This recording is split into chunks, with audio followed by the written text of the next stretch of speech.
नमस्कार, India voice देख रहे हैं यहां पर मैं हूं आपके साथ शिवम दुबे। बुलेटिन की शुरुआत करेंगे। प्रयागराज में कई दिनों से चल रहा जो छात्रों का प्रदर्शन था वो आखिरकार रुक गया। उत्तर प्रदेश लोक सेवा आयोग यानी यूपीपीएससी ने छात्रों की मांगों को मान लिया। आरओ परीक्षा स्थगित कर दी है आरओ की, और यूपीपीसीएस प्री परीक्षा एक ही शिफ्ट में कराने का फैसला लिया। परीक्षा में लागू नॉर्मलाइजेशन प्रक्रिया को भी आयोग ने हटा दिया है। अब पीसीएस प्री परीक्षा 1 डे 1 शिफ्ट में आयोग 1 से 2 दिन में इन दोनों परीक्षाओं की नई डेट जारी कर सकता है। आयोग ने पीसीएस प्रारंभिक परीक्षा 2024 को 1 दिन में कराए जाने का फैसला लिया। आरओ प्रारंभिक परीक्षा 2023 के लिए आयोग द्वारा समिति का गठन किया जाएगा। समिति सभी पहलुओं पर विचार करके जल्द ही अपना रिपोर्ट पेश करेगी। आयोग ने पहले यूपीपीसीएस 2024 प्रारंभिक परीक्षा का आयोजन 7 और 8 दिसंबर की 2 पालियों में कराने का फैसला किया था। आरओ प्रारंभिक परीक्षा 22 और 23 दिसंबर को होगी। तो अब एक ही दिन में परीक्षा होगी, यानी छात्रों की जीत हुई अंततोगत्वा। आपको बता दें कि 4 दिन से आज चौथा दिन था जब छात्र लगातार प्रयागराज में अपनी मांग पर अड़े हुए थे, लगातार प्रदर्शन कर रहे थे, और अंततोगत्वा उनकी जीत हुई। और इस खबर पर हमारे साथ हमारे सहयोगी शोएब रिजवी हमारे साथ प्रयागराज से लाइव जुड़ गए हैं। शोएब, अंततोगत्वा छात्रों की जीत हुई और आयोग को कहीं ना कहीं झुकना पड़ा। बिल्कुल, निश्चित तौर पर 4 दिनों से चूंकि अभ्यर्थी लगातार प्रदर्शन कर रहे थे, उनकी एक ही डिमांड थी कि ये 1 डे 1 एग्जाम, यानी एक ही दिन में पूरे एग्जाम कराए जाए। और इसी को लेकर के वो 24 घंटे वहां पे आयोग के दफ्तर के बाहर प्रदर्शन कर रहे थे। हालांकि इस बीच में उन्हें समझाने बुझाने की कोशिश की गई, जो नए नियम है उसके जरिए से उनकी कैसे बेहतरी है ये समझाने की कोशिश की गई, लेकिन अभ्यर्थी माने नहीं। और आज मजबूरन आयोग को एक बड़ा फैसला लेना पड़ा, और अब आयोग ने ये मान लिया है कि जो पीसीएस की परीक्षा होगी वो 1 दिनों में पूरी कर ली जाएगी। हालांकि आरओ और एआरओ की जो परीक्षा है उसको लेकर के फिलहाल अभी एक कमेटी बनाने की बात कही गई है। एक कमेटी बना करके उस पर बाद में निर्णय किया जाएगा कि उसको किस तरह से उस पर परीक्षा कराई जाएगी। लेकिन जो पीसीएस 2024 की परीक्षा है उसको पहले दिन जिस तरह से जिस नियम के तहत कराई जाती थी, एक दिन में जो परीक्षा कराई जाती थी, वो फिलहाल अब मान ली गई है। अभी फिलहाल अभ्यर्थियों ने इस बात की खुशी जरूर जाहिर की है, लेकिन वो इस बात से अभी मायूस भी है और अभी वहां पर फिर भी बैठे हुए हैं। उनका कहना है कि जब तक आरओ के बारे में फाइनल नहीं किया जाएगा वो अपनी बात को आगे बढ़ाते रहेंगे। हालांकि इतना जरूर है कि उनकी आधी मांग कह सकते हैं कि पीसीएस की जो परीक्षा है उसको जरूर मान लिया है एक दिन में कराने की, जो पिछले नियम थे उसी आधार पर। लेकिन आरओ के मामले में अभी आयोग तरफ से साफ किया गया कि एक कमेटी बना करके उस पर निर्णय किया जाएगा। नहीं शोएब, आंदोलन चल रहा था। शोएब, मैं कह रहा हूं कि पीसीएस की परीक्षा में जो नॉर्मलाइजेशन वाली बात थी उसे ये कहा गया कि भाई ठीक है, आप जैसे कह रहे हैं वैसे होगा, छात्रों की बातें मान ली गई। आरओ के लिए जांच गठित होगी और सब कुछ हर पहलू पर नजर रखा जाएगा, सब कुछ होगा। ऐसे में सवाल जो शोएब है, शोएब सवाल ये है कि जिस तरह से इतने दिन बाद यानी चौथे दिन छात्रों को घसीटने के बाद उनको, ठीक है शोएब मैं आपके पास आऊंगा। हमारे साथ समाजवादी पार्टी के प्रवक्ता घनश्याम तिवारी हमारे साथ जुड़ गए हैं। घनश्याम जी, बहुत बहुत स्वागत है आपका। सवाल ये कि जिस तरीके से छात्रों का प्रदर्शन प्रयागराज में देखने को मिला, अंततोगत्वा आयोग ने अब बात मान ली, अब क्या ये जो प्रदर्शन था यहीं पर थम गया? बार बार ये बात स्पष्ट हो रही है कि उत्तर प्रदेश में सरकार का शिक्षा से, रोजगार से, लोगों के रोजमर्रे के जीवन से, महंगाई से या किसानों के मुद्दों से कोई सरोकार नहीं है। उनका सिर्फ एक मुद्दा है कि देश भर में जाकर के बटोगे तो कटोगे और इस तरह की वाहियात बातें करें जिससे लोगों के मन में नफरत पैदा हो। लेकिन जिस राज्य की जिम्मेदारी आपको जनता ने दी है उस राज्य से फरार रहे। उत्तर प्रदेश कोई मठ नहीं है कि जिसको आप आंख बंद करके के बुदबुदाते हुए चला सकते हैं, किसी के घर पे भी बुलडोजर चला सकते हैं, किसी को की कस्टोडियल मृत्यु हो जाती है। उत्तर प्रदेश एक देश का सबसे युवा प्रदेश है, सबसे ज्यादा छात्र है वहां पर, और चाहे वो नीट की परीक्षा की लीक हो चाहे वो आरक्षण घोटाला हो, चाहे ये मुद्दा हो, बार बार ये साबित होता है कि जो लोग सरकार में चला रहे हैं या तो उनको पढ़ने लिखने का में कोई रुचि नहीं है या वो स्वयं पढ़े लिखे नहीं है, इसलिए छात्रों की बात उन्हें समझ में नहीं आती है। और ये भी स्पष्ट होता है कि छात्रों का इस सरकार पर उतना ही भरोसा है जितना जनता का भरोसा मोदी जी की डिग्री पर है। घनश्याम जी, आप भी लगातार प्रदर्शन देख ही रहे होंगे। प्रदर्शन के दौरान आप पर भी आरोप लगा कि जिस तरीके से लोकसभा चुनाव में भी आप लोगों ने बनाया माहौल, उसी तरीके से आप समर्थन करके चुनावी फायदा लेना चाहते हैं। आरोप तो आपकी भी पार्टी पे लगे।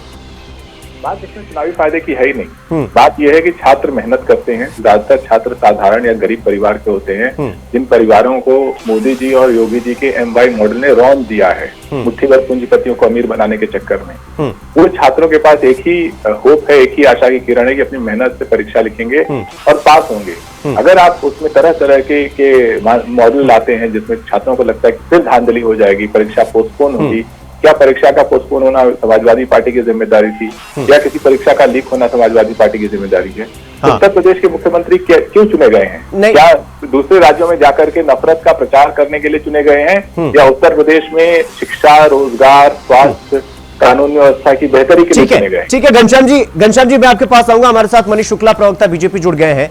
आप मनीष जी जवाब दीजिए। जिस तरीके से 4 दिन से, आज चौथा दिन था, लगातार छात्र प्रदर्शन कर रहे थे अपनी मांग को लेकर कि भाई हमें वो नहीं चाहिए जो आप हमें दे रहे हैं, आप उन पर थोप रहे हैं। अब सवाल ये है कि घनश्याम जी तो वही कह रहे हैं कि क्या दूसरे राज्यों में जाकर मुख्यमंत्री सिर्फ अजीब सजीब बयान देंगे या राज्य की समस्याओं को समझेंगे? अंतोगत तो आप लोग को हार मारनी पड़ी, ये आपकी हार की तरह देखा जा रहा है।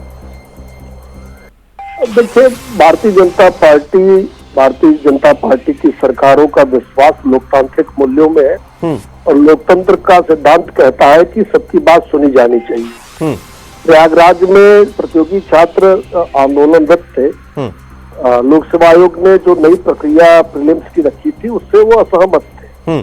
असहमत के स्वर को भी सुना गया और यद्यपि लोक सेवा आयोग ने जो ये नई प्रक्रिया रखी थी तो इसलिए रखी थी कि परीक्षा में शिक्षिता बनी रहे और जो वेल इक्विप्ड परीक्षा स्थान है, परीक्षा केंद्र है, वो इतने हैं कि उसमें 19 लाख परीक्षार्थी साथ बैठ सकते थे। लेकिन क्योंकि इस प्रक्रिया से छात्र असहमत थे तो लोकतांत्रिक मूल्यों को मानने वाली सरकार योगी आदित्यनाथ जी की सरकार, योगी आदित्यनाथ जी ने लोक सेवा आयोग से ये अपेक्षा की थी कि विद्यार्थियों से संवाद बनाए, समन्वय बनाए और उनका जो शंका है उस पर कार्रवाई करे। तो लोक सेवा आयोग ने परीक्षा को पूर्व की बात प्रीलिम्स को 1 दिन में कराने का निर्णय लिया है। और अभी घनश्याम तिवारी जो कह रहे थे, अगर वो अपनी सरकार के समय का कार्यकाल देखें तो अनिल यादव परीक्षाओं को लूट लिया करते थे। अनिल यादव गैंगस्टर थे, तड़ीपार थे, उनको लोक सेवा आयोग का अध्यक्ष बना दिया गया था और माननीय उच्च न्यायालय ने उनको बर्खास्त किया भ्रष्टाचार में। और उत्तर प्रदेश की सरकार, अखिलेश यादव स्वयं उनके फेवर में माननीय सर्वोच्च न्यायालय तक गए थे। तो ये भ्रष्टाचारियों को बचाने के लिए सुप्रीम कोर्ट तक गए थे ये अखिलेश यादव। तो हमें इनसे कोई शिक्षा नहीं लेनी है। हमारा मानना है कि छात्र हमारे हैं, उनसे हमारी कोई जीत और हार नहीं है। यदि वो प्रक्रिया से असंतुष्ट थे तो उस पर डिसीजन लिया गया है, लेकिन नीति उस समय भी ठीक थी। परीक्षा की शुचिता, परीक्षा में कोई गड़बड़ी न हो, क्योंकि आपको सबको पता है कि बहुत दूर दराज इंटीरियर में परीक्षा केंद्र बनाने पे परीक्षा के दिन तमाम प्रकार की गड़बड़ी होने की आशंका रहती थी, इसलिए ये निर्णय लिया गया था। लेकिन परीक्षार्थियों की बातों को सुनते हुए, उनकी मांग को देते हुए ये फैसला लिया गया है। मनीष जी, और ये हार और जीत अखिलेश यादव देखा करते थे। हाँ। भ्रष्टाचारी को बचाना है, सुप्रीम कोर्ट तक चले जाते थे। हाँ। हमारी सरकार उस तरह की नहीं है। विद्यार्थी हमारे लिए सर्वोपरि है। हाँ। विद्यार्थी का सपना हमारे लिए सर्वोपरि है। हाँ। ठीक है मनीष जी, मैं आपके पास आऊंगा। घनश्याम तिवारी जी जवाब दीजिए। वो आपकी सरकार को गिना रहे हैं, वो आपको बता रहे हैं कि एक बार आप अपने कार्यकाल की तरफ मुंह करके देखिए तो आपको पता चलेगा कि आपने क्या किया है। अनिल यादव के ऊपर 307 का, 153 का, 295 का मुकदमा तो नहीं था। ये तो आदित्यनाथ के ऊपर था जब वो मुख्यमंत्री बने थे। ये इस तरह के व्यक्ति को आप बनाते हैं, उसके बाद आप कहते हैं, मैं तो बीच में नहीं बोल रहा था, मैं सिर्फ फैक्ट बोल रहा हूँ। आदित्यनाथ के में लिखा हुआ है कि उसके ऊपर 307 153A का मुकदमा था, 295 का मुकदमा था। ये कोई मार्कशीट नहीं थी टॉप आने की, या IIT का मेडल नहीं था, ये मुकदमे थे, आपराधिक मुकदमे जो उन्होंने अपने हलफनामे में लिखे हैं। तो कोई भी अनिल यादव के ऊपर ऐसा वो केस नहीं है जो मुख्यमंत्री के ऊपर, पहली बात। दूसरी बात, ये कैसा लोकतंत्र की बात करते हैं जहां पर आपको लाठी मार करके लोकतंत्र स्थापित करना पड़ता है। छात्रों के ऊपर आप लाठीचार्ज करेंगे और उसके बाद कह रहे हैं कि हम लोकतांत्रिक तरीके से बात को हल कर रहे हैं। आरक्षण घोटाला में आपने ये किया, शिक्षक 5-6 साल तक भूखे प्यासे घूमते रहे, उनको जगह जगह आपने दौड़ा के लाठी मारा, और उसके बाद कह रहे हैं हम लोकतंत्र।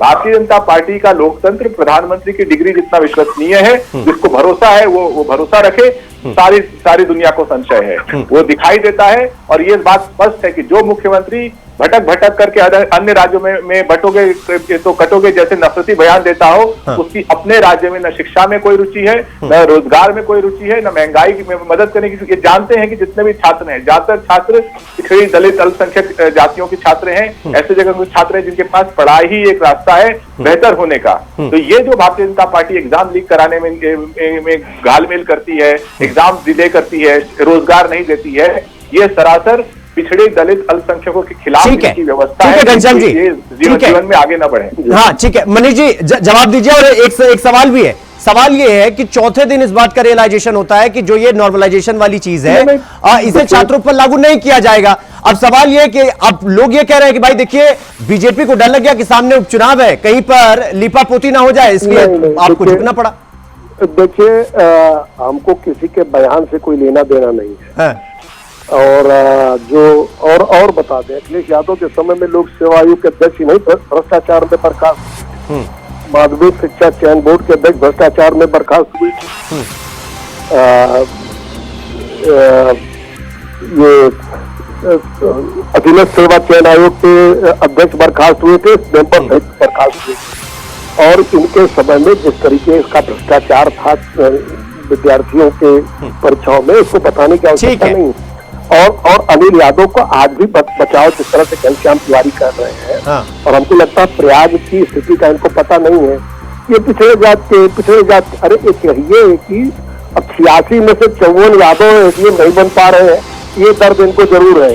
बाकी इलाहाबाद में, प्रयागराज में, इलाहाबाद विश्वविद्यालय में हर जाति वर्ग के लोग पढ़ते हैं और सभी की चिंता भारतीय जनता पार्टी को है। ठीक है मनीष जी, बहुत बहुत धन्यवाद आपका। घनश्याम जी आपका भी बहुत बहुत धन्यवाद हमसे समय देने के लिए और हमसे बातचीत करने के लिए। तो पूरी तरीके से ये जो एजुकेशनल लड़ाई थी वो अब सियासत पर आकर गर्मा गई। तो शोएब हमारे साथ, हमारे सहयोगी लगातार बने हुए हैं। शोएब, अब सवाल राजनीति का आ गया है। सवाल ये कि छात्र एक तरफ प्रदर्शन कर रहे थे और आज भरे मंच से अखिलेश यादव ने यह कहा कि अभी तक लोग ये कह रहे थे कि इस प्रदर्शन में ये पॉलिटिकल प्रदर्शन है, लेकिन अब हम इन छात्रों के साथ खड़े हैं। और फिर कुछ ही देर बाद ये फैसला आता है कि ये जो मांग थी छात्रों की वो मान ली गई है।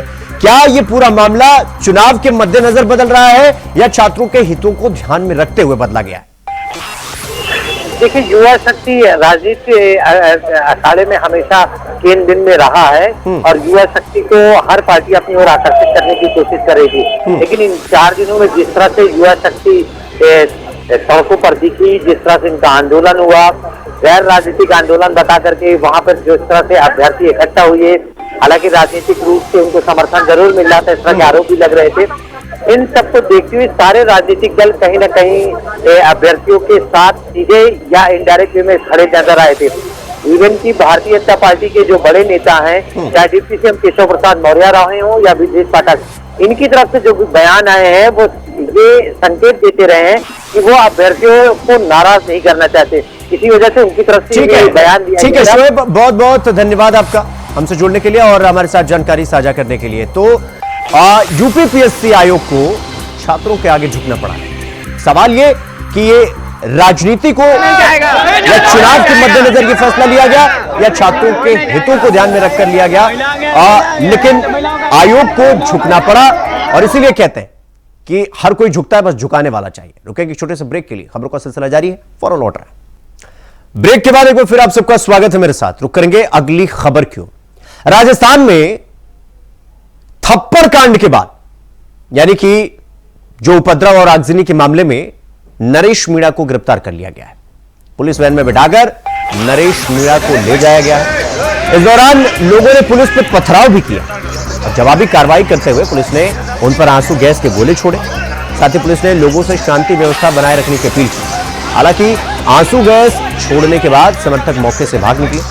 फिलहाल शांति का माहौल है। नरेश मीणा ने यह कहा कि मैं सरेंडर नहीं करूंगा और फिर उनकी गिरफ्तारी हुई।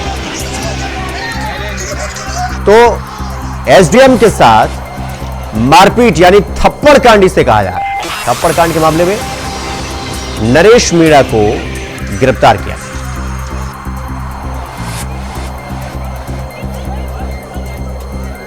तो इस पूरे थप्पड़ कांड के बाद प्रदेश में राजनीति का माहौल वो पूरा गर्म हो गया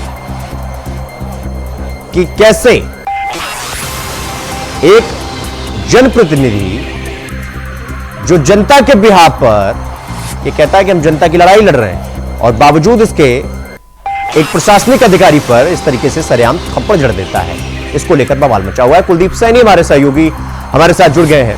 कुलदीप, जिस तरीके से हमने देखा कि एक तरफ चुनाव चल रहा है, प्रशासनिक अधिकारी को सरेआम थप्पड़ मार दिया जाता है, फिर यह कहा जाता है कि हम सरेंडर नहीं करेंगे, फिर गिरफ्तारी होती है, पूरा सियासी बवाल मचा हुआ है इस वक्त राजस्थान में। घटनाक्रम पर अभी तक विराम नहीं है, क्योंकि जहां नरेश मीणा की गिरफ्तारी आज दोपहर में हुई, उसके बाद से उनके समर्थकों का जो प्रदर्शन है वो लगातार जारी है और ये सिलसिला अभी तक भी जारी है, जहां पर पुलिस एक और माहौल को शांत करने की कोशिश कर रही है। तो दूसरी अभी तक नरेश मीणा के जो समर्थक है वो हर गली में जहां पर पुलिस के अधिकारी मिल रहे हैं, जहां मीडिया कर्मी मिल रहे हैं, उन तमाम लोगों के साथ मारपीट करके तोड़फोड़ कर रहे हैं। हाल ही में अभी एक सूचना मिली जहां पर पत्रकारों के साथ मारपीट का भी मामला सामने आया, जिनके कैमरे जला दिए गए और पत्रकार अभी अस्पताल में भर्ती कराए गए हैं। इसके साथ ही किरोड़ी लाल मीणा खुद वहां पर पहुंचे हैं। कैबिनेट मंत्री है, मीणा समुदाय से है, अच्छी पकड़ रखते हैं, बावजूद उनके पहुंचने पर भी मामला शांत होने की कगार पर नहीं है। किरोड़ी लाल मीणा को ही नरेश मीणा के समर्थक समझा रहे हैं कि उनके नेता को बाहर निकाला जाए और सिर्फ इतना सा नहीं, दोपहर तक इतना पूरा घटनाक्रम चल रहा है, अभी तक जिला कलेक्टर की किसी तरह की प्रक्रिया नहीं है और जो कि पूरा जो मामला था कलेक्टर के नहीं पहुंचने पर ही खड़ा हुआ था और पुलिस की जो कार्यशैली है उसको लेकर भी ग्रामीणों का लगातार ये कहना है कि जो तमाम रात को घटनाक्रम हुए, जैसे आंसू गैस के गोले छोड़े गए, उसके बाद हवा फाइटिंग हुई है, कई जो खोखे बरामद हुए वहाँ पे कारतूस के। इसके साथ जो पुलिस पर आरोप लगाया गया है कि पुलिस ने ही गाड़ियों में आगजनी की है। तकरीबन 100 से ज्यादा वाहन वहाँ पर जलाए जा चुके हैं और लोग ऐसे हैं जो अभी भी जो घायल अवस्था में। ठीक है कुलदीप, ठीक है, आप इस पूरी घटना पर नजर बनाए रखिएगा और आपका बहुत बहुत धन्यवाद हमसे जुड़ने के लिए और खबर पर जानकारी हमारे साथ साझा करने के लिए। रुक करेंगे खबरों की ओर। मौसम ने पूर्णतया 100 डिग्री करवट ले लिया है। खबर मथुरा से है, जहां आज की सुबह घना कोहरा छाया हुआ रहा और सुबह से ही भगवान श्री कृष्ण की नगरी मथुरा में घना कोहरा देखा गया, जिसके साथ ही अब मौसम ठंडा हो चुका है। घने कोहरे की वजह से शहर भर में विजिबिलिटी यानी देखने की क्षमता 0 हो गई है। इसकी वजह से वाहन भी जो कल तक दौड़ रहे थे वो आज रेंग रहे।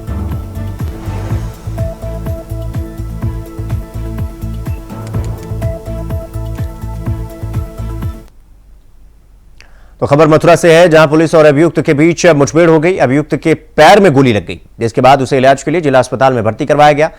गिरफ्तार अभियुक्त दुष्कर्म के आरोप में वांछित था और पुलिस को इसके कब्जे से एक अवैध तमंचा, 2 खोखा कारतूस और एक जिंदा कारतूस बरामद हुआ।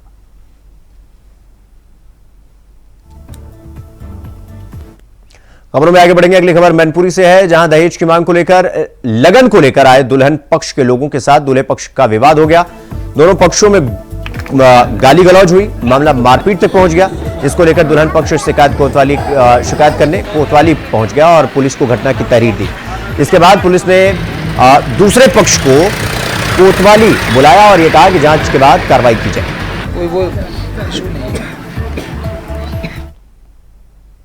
वहीं मैनपुरी में डीएपी खाद की किल्लत को लेकर गुस्साए किसानों ने देर शाम राधा रमन रोड पर हंगामा कर दिया और डीएपी खाद को लेकर यह पूरा बवाल हुआ।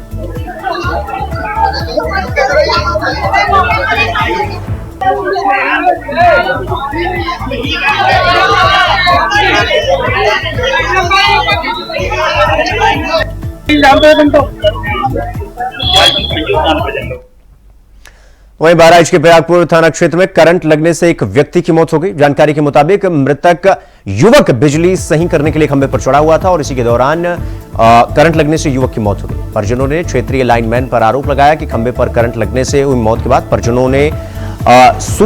परिजनों को इसकी सूचना तक नहीं दी गई।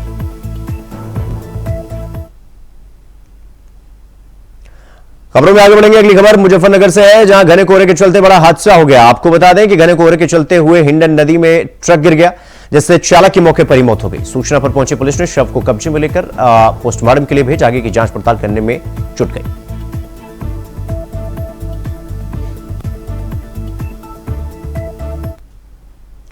खबर लखनऊ से है, जहां पूर्वांचल एक्सप्रेसवे पर यात्रियों से भरी बस में भीषण आग लग गई। आग लगते ही देख चालक और परिचालक समेत यानी ड्राइवर और बस कंडक्टर यात्रियों से बस से कूदकर जान बचाई। आपको बता दें कि बस में 42 लोग सवार थे जिस वक्त ये घटना हुई। आग की सूचना मिलते ही मौके पर पहुंची दमकल की गाड़ियों ने बड़ी मशक्कत के बाद और कड़ी मशक्कत के बाद आग पर काबू पाया। वहीं लखनऊ के बीकेटी इलाके में आबकारी एसटीएफ और पुलिस की टीम ने ज्वाइंट ऑपरेशन के तहत अवैध शराब की तस्करी के दौरान धर दबोचा युवक को और पंजाब में बिकने वाली शराबबंदी वाले राज्य बिहार में ऊंचे दामों पर बेचने के लिए तस्कर ट्रक के जरिए ले जा रहा था, जिसे लखनऊ के ग्रामीण इलाके में पकड़ा गया।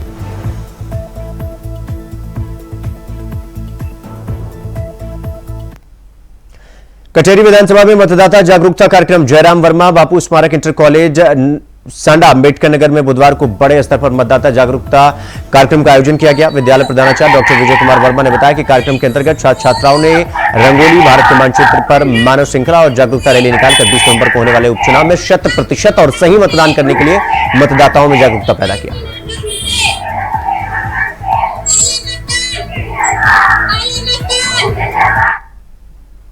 अगली खबर मेरठ से है, जहां रिटायर्ड बैंक कर्मचारी के डिजिटल अरेस्ट का मामला सामने आया है। आपको बता दें कि रिटायर्ड बैंक कर्मचारी और उनकी पत्नी को 5 दिन तक डिजिटल अरेस्ट करके 73 करोड़ की साइबर ठगी करने के मामले में पुलिस ने 8वीं गिरफ्तारी की है।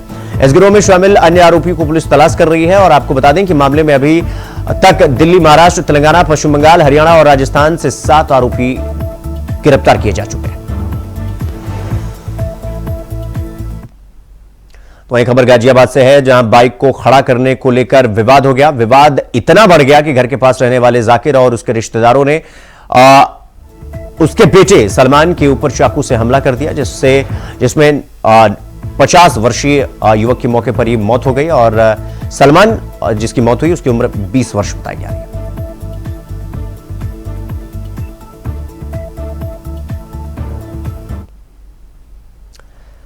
तो बाबर तेरा पानी गजब कर जाए रे, गगरी न फूटे कसम मर जाए रे। आज ये गाना गाया है और बुंदेलखंड इलाके के बांदा जिले के चटगन क्षेत्र की महिलाओं ने। जी हां, आपको बता दें कि ये दुख भरा गीत और इसको अब कहावत के रूप में भी इस्तेमाल किया जाने लगा है। दरअसल बुंदेलखंड का बांदा हर साल पानी की विकराल समस्या से जूझता है, या यूं कहें कि पानी की समस्या लोगों को यहां विरासत में मिली। नवंबर का महीना लग गया है और बांदा की जनता बूंद बूंद पानी के लिए तरस रही है और इसी को लेकर महिलाएं दुख भरी आवाज में यह गाना गाती हुई, गुनगुनाती हुई नजर आ रही है।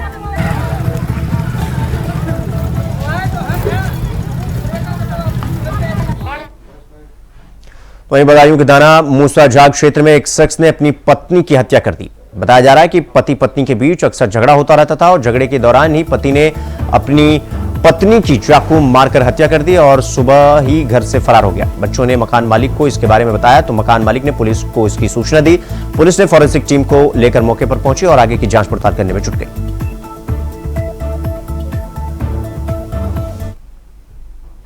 वहीं जौनपुर के जलालपुर थाना का ये पूरा मामला सामने आया है, जहां पर रोहित चौहान हत्याकांड को लेकर डीएम एसपी कार्यालय अधिवक्ताओं ने एसपी कार्यालय का घेराव किया। दरअसल परिजनों को धमकी देने और विवेचना जांच रिपोर्ट में लापरवाही मामले में नाराज अधिवक्ता संघ ने प्रदर्शन किया। मनोज सर ने हमसे जाके घर पे कहा कि जब हम वहां से कार से पहुंचे यहाँ घटनास्थल पर,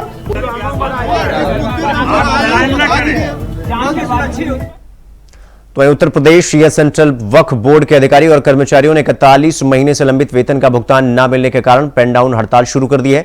हड़ताल के कारण बोर्ड के कार्यालय का कामकाज पूर्णतया ठप हो गया है और कर्मचारियों में भारी आक्रोश भी देखा जा रहा है। इंदिरा भवन के 8वें फ्लोर पर स्थित शिया सेंट्रल वक्फ बोर्ड के ऑफिस में आज कर्मचारी पेन डाउन करके प्रदर्शन कर रहे हैं और कर्मचारियों का कहना है कि 41 महीने से उनका वेतन बकाया है, जिससे वो आर्थिक तंगी का सामना कर रहे हैं। कई कर्मचारी भुखमरी के कगार पर हैं और अब उन्होंने इस समस्या के समाधान के लिए बड़े आंदोलन की तैयारी शुरू कर दी।